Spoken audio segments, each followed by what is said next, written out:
this is G, and today I would like to share with you what, in my opinion, are the 3 most important English questions that you need to know, analyze, and have a clear answer of if you truly want to speak natural and confident and influential English.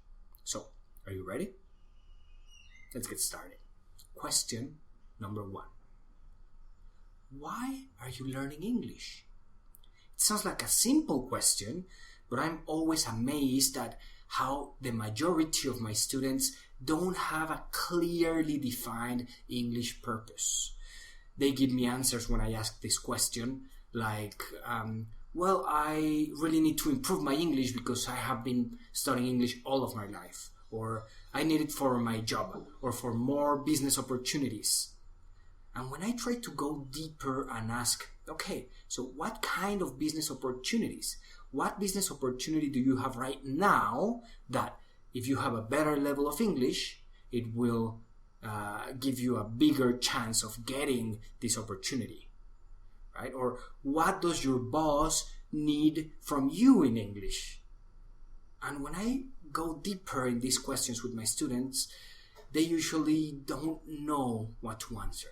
It's clear, very clear, that they don't have a clearly defined English purpose. And this can be problematic because then you're just expecting to learn all the English that you can in any way you can. And that's not very motivating, is it?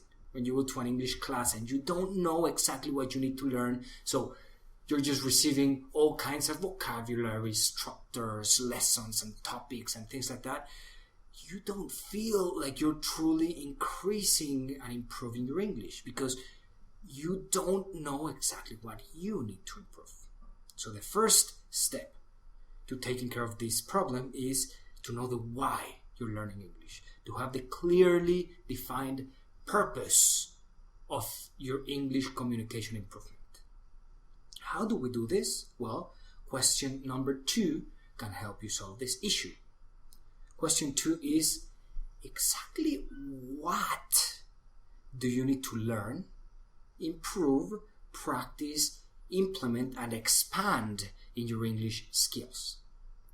If you're listening to this video, it is obvious to me that you already have an intermediate or even an advanced English level, which is great, but this gives you some extra problems, right? For example, if you go to an English school tomorrow, they will interview you and they will tell you, okay, so you belong to level 5, to level 7, level 8, whatever.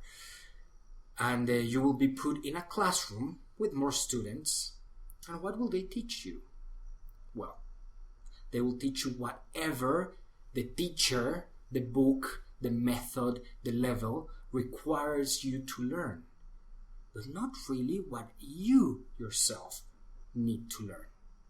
Right? Maybe if you are put into level 8, they will give you the material of level 8 and they will teach you the topics, the vocabulary, the structures of level 8. And maybe 80-90% of this information you know, which is useless then, you don't need to pay for that information. And the other 10 or 15%, let's say it's information that you don't know, new vocabulary, new structures. But the question is, how many times, how often will you use this particular vocabulary and structure in your English needs? Right? When you have a clearly defined purpose, then you start catching some, it's like having some antennas, English antennas, where you can catch exactly what you need because you know that you will be able to use this word, this structure, this expression tomorrow in your meeting, next week in your business trip, next month when you make your presentation, etc., etc. So, question number 2 is, what are the exact things, the words, the expressions, the structures that you need to correct, implement, improve, and practice that will have the biggest impact in your personal English communication needs? When you start thinking about this question, all the rest of the English vocabulary that you don't know, that you encounter in your day-to-day life, well, you stop being so anxious and frustrated because you don't know these words. You simply know that these are new words for you that you might never hear again, or you don't really need to use because they're not so helpful.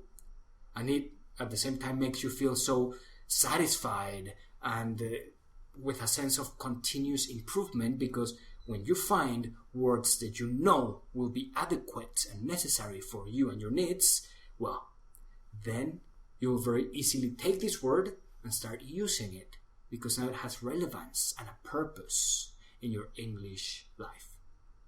Right? It's a completely different way of seeing, learning, improving, and practicing your English. And it's very simple to implement.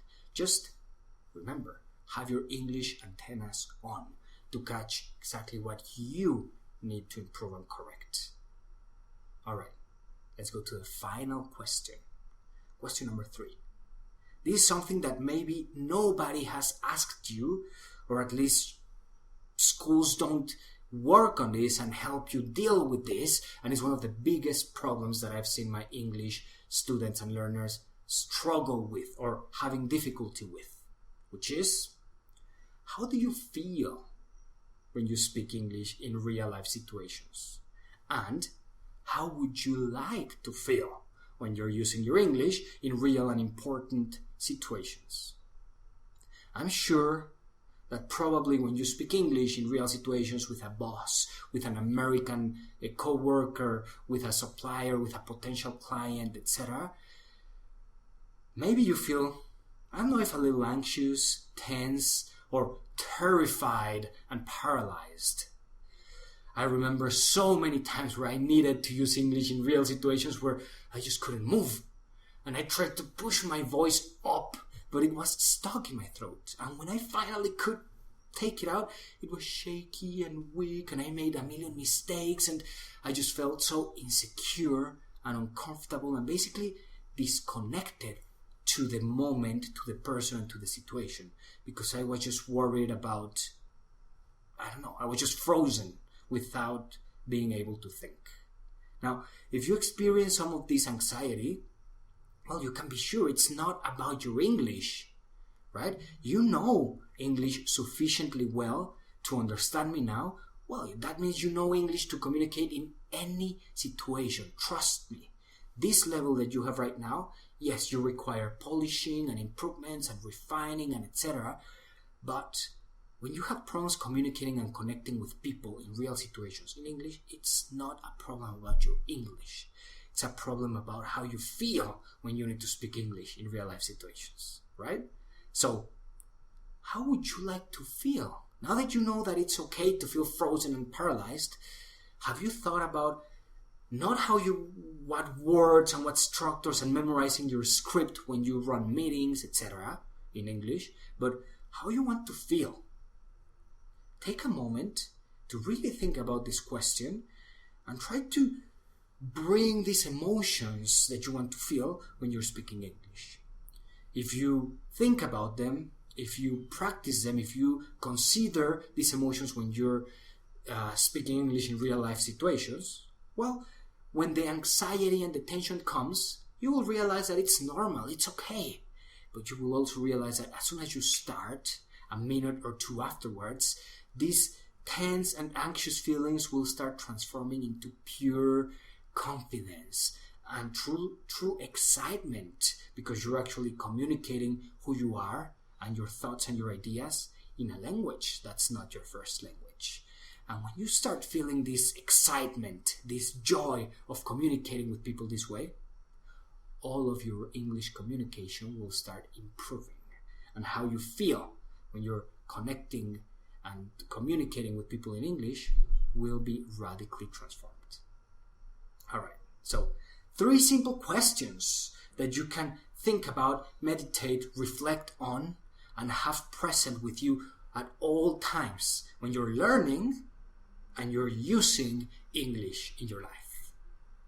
Think about them, find the clear and convincing answers for you about these 3 questions, and I will see you next time. Until then, stay well. Bye-bye.